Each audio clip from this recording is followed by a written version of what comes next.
प्यारे दोस्तों, सादर अभिवादन। मैं हूं महेश कुमार वैद्य और आप देख रहे हैं एनजेपी हरियाणा। दोस्तों, आज मनोहर लाल का जन्मदिन है। केंद्रीय मंत्री मनोहर लाल, हरियाणा के पूर्व मुख्यमंत्री मनोहर लाल, उनका जन्मदिन है। उनको सबसे पहले तो एनजेपी हरियाणा की ओर से जन्मदिन की हार्दिक बधाई।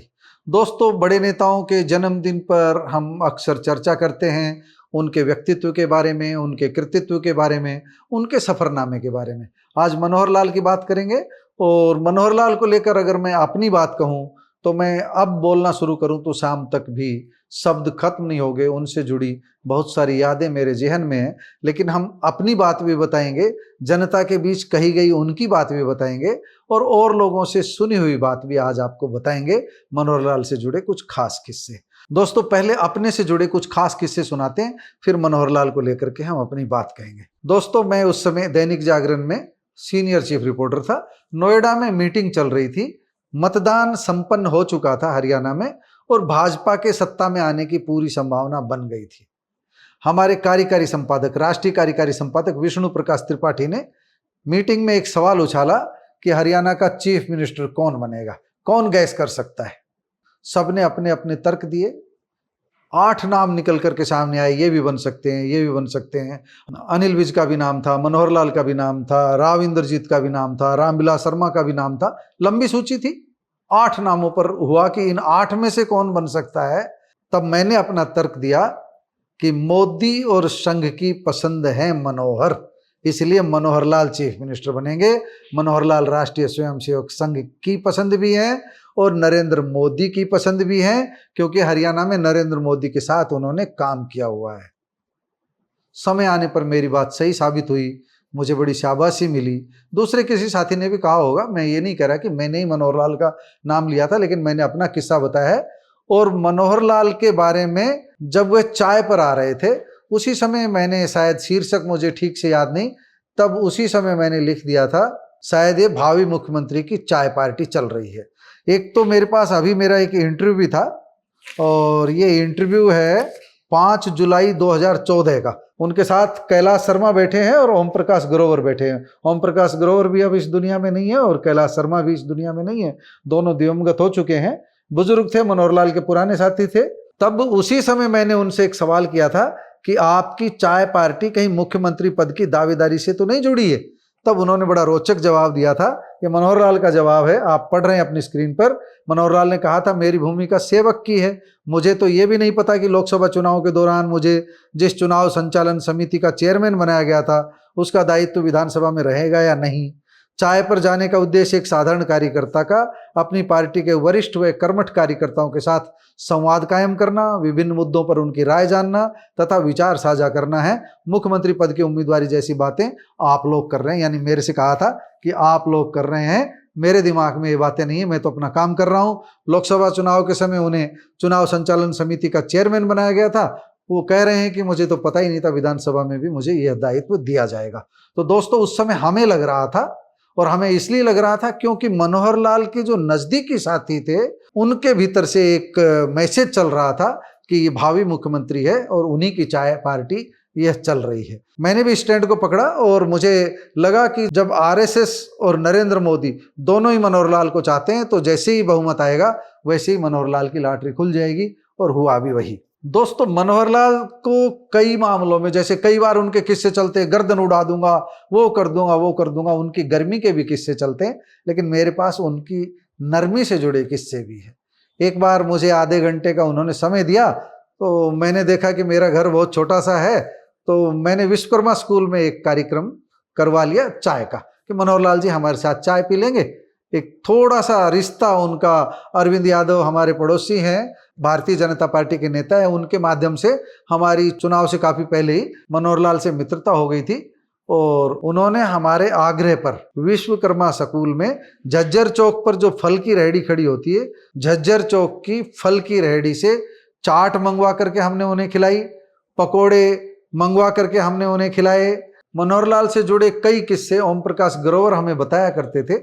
ओम प्रकाश ग्रोवर अब दिवंगत हो चुके हैं, रेवाड़ी के सेक्टर 3 में रहते थे, हमारा घर भी उस समय सेक्टर 3 में ही था। तो बताया करते थे कि किस तरह मनोहर लाल ने भारतीय जनता पार्टी कार्यालय का डिजिटलाइजेशन किया।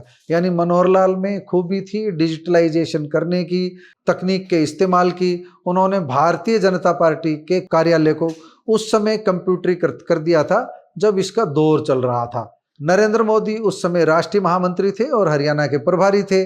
मनोहर लाल उस समय प्रदेश के संगठन मंत्री थे, यानी हरियाणा के संगठन मंत्री थे। ओम प्रकाश ग्रोवर उस समय प्रदेश अध्यक्ष थे हरियाणा के। नरेंद्र मोदी ने उन्हें स्पेशल चुनाव अधिकारी के पद से रिजाइन करवा करके प्रदेश अध्यक्ष बनवाया था।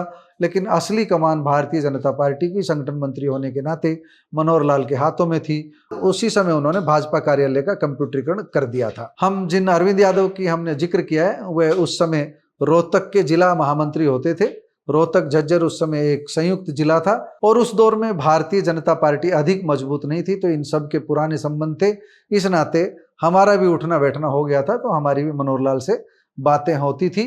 मनोहर लाल के बारे में यह तय है कि उन्होंने दृढ़ता पूर्वक अपनी नीतियों का पालन किया। वह ढुलमुल रीति नीति नहीं अपनाते। एक बार सोच लिया तो सोच लिया। बहुत से लोगों ने उन्हें कहा कि पारदर्शिता से नौकरी देंगे तो पब्लिक उनके साथ नहीं जुड़ेगी, यानी कि वोटर्स जो है वो उनके साथ नहीं जुड़ेंगे।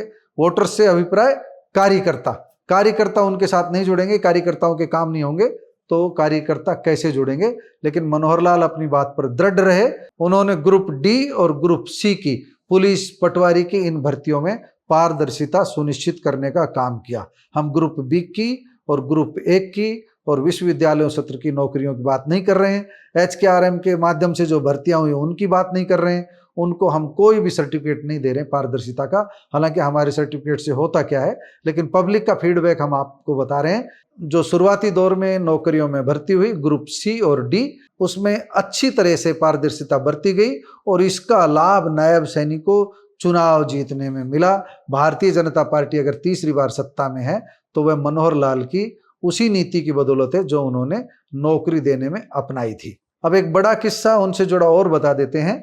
12 जनवरी 2020 को मनोहर लाल KLP कॉलेज में आए थे। आयोजन था युवा संवाद का और इस संवाद में मनोहर लाल ने अपने जीवन से जुड़ा किस्सा सुनाया था। महत्वपूर्ण किस्सा ये था कि उन्हें दिल्ली कॉलेज में पढ़ने के लिए 300 रुपए की व्यवस्था तो उनके पिताजी ने कर दी थी। कॉलेज में पढ़ने की फीस और अन्य खर्च थे 300 रुपए।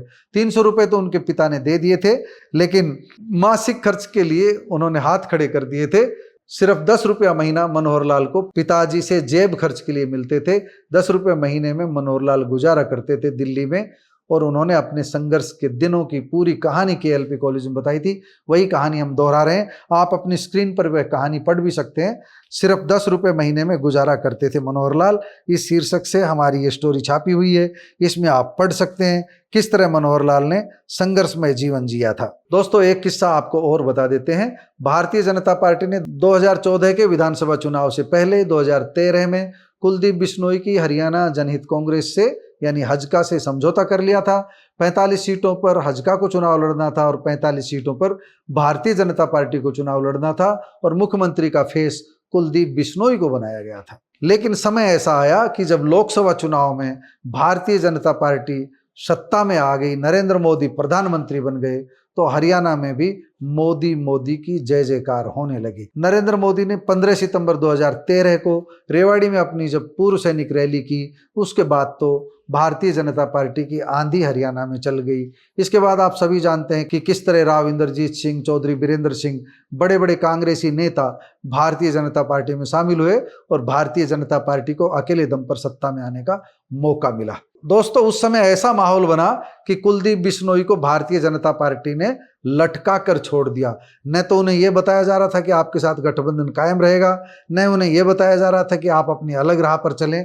यानी कि भारतीय जनता पार्टी एक रणनीति के तहत ढुलमुल नीति अपना रही थी। उसी समय 5 जुलाई 2014 को मनोहर लाल खट्टर से सवाल किया गया था।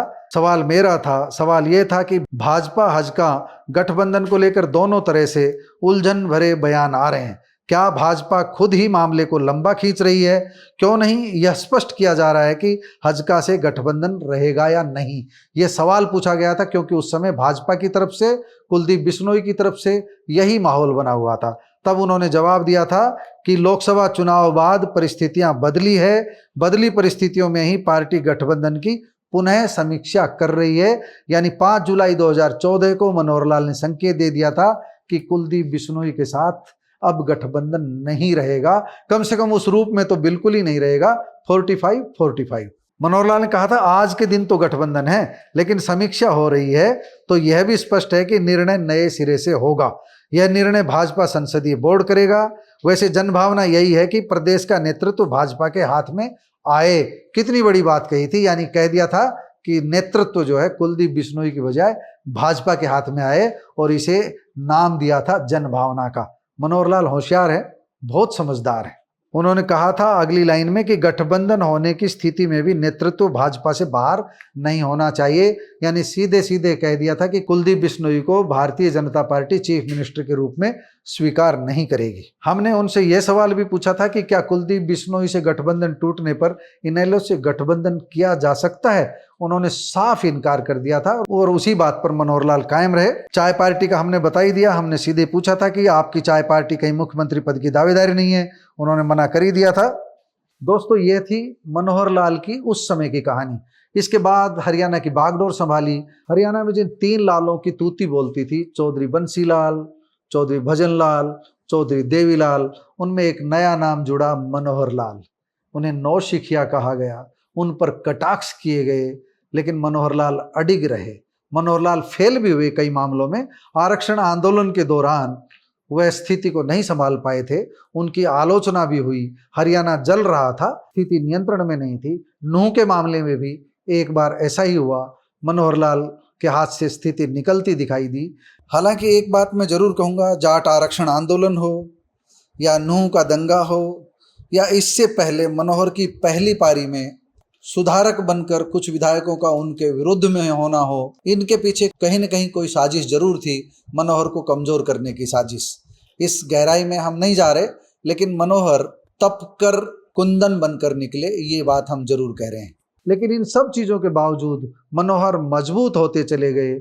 उन्हें गैर जाट का नेता मान लिया गया, और ये उनके लिए वरदान साबित हुआ। लोकसभा चुनाव में जब 50-50 का मैच हुआ, कांग्रेस 5 सीटें जीती, तो भाजपा हाईकमान का माथा ठनका, लेकिन मनोहर लाल को खोना नहीं चाहते थे।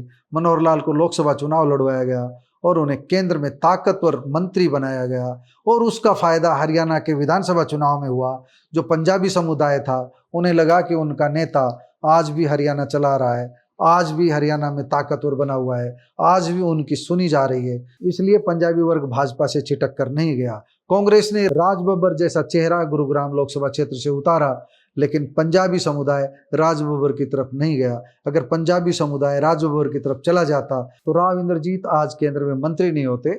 और मनोहर लाल से जुड़े और कई किस्से अभी भी प्रचलित हैं कि मनोहर लाल आज भी हरियाणा के मुख्यमंत्री नायब सिंह सैनी को जो सलाह देते हैं, जो निर्देश देते हैं, उनकी नायब सिंह सैनी पालना करते हैं। हरियाणा में मनोहर लाल की आज वही भूमिका है जो एक समय सुषमा स्वराज की रहती थी, यानी मनोहर लाल केंद्र में तो ताकतवर है ही, राज्य में भी ताकतवर है। उनकी लागू की गई परिवार पहचान पत्र जैसी नीतियाँ, प्रॉपर्टी आईडी जैसी नीतियाँ, लालडोरा में स्वामित्व देने जैसी नीतियाँ बेशक आलोचना का केंद्र बन रही हो, बेशक उन्हें लागू करने में कठिनाई आ रही हो, लेकिन अंत उनका सबसे सुखद रहेगा। जैसी नीतियाँ मनोहर लाल ने बनाई है, जिस तरह की पारदर्शिता सुनिश्चित करने का प्रयास किया है, उन्हें युगों युगों तक याद रखा जाएगा। और मनोहर लाल खुद भी इस बात को जानते होंगे कि काफ़ी कुछ उनकी नीतियों की बदौलत हो रहा है। हरियाणा में उनकी नीतियाँ लागू हो रही है। लेकिन एक बात हम आपको बता दें कि लोगों को भारी परेशानी इस कारण झेलनी पड़ी। अगर मनोहर लाल के नेतृत्व में चुनाव लड़ा जाता तो भारतीय जनता पार्टी चुनाव नहीं जीत सकती थी। नायब सैनी को बनाने से ओबीसी का जो वोट बैंक जुड़ा और मनोहर लाल की नीतियों से जो वोट बैंक तैयार हुआ था ठोस, उन दोनों के कॉम्बिनेशन से हरियाणा में तीसरी बार सत्ता में आई।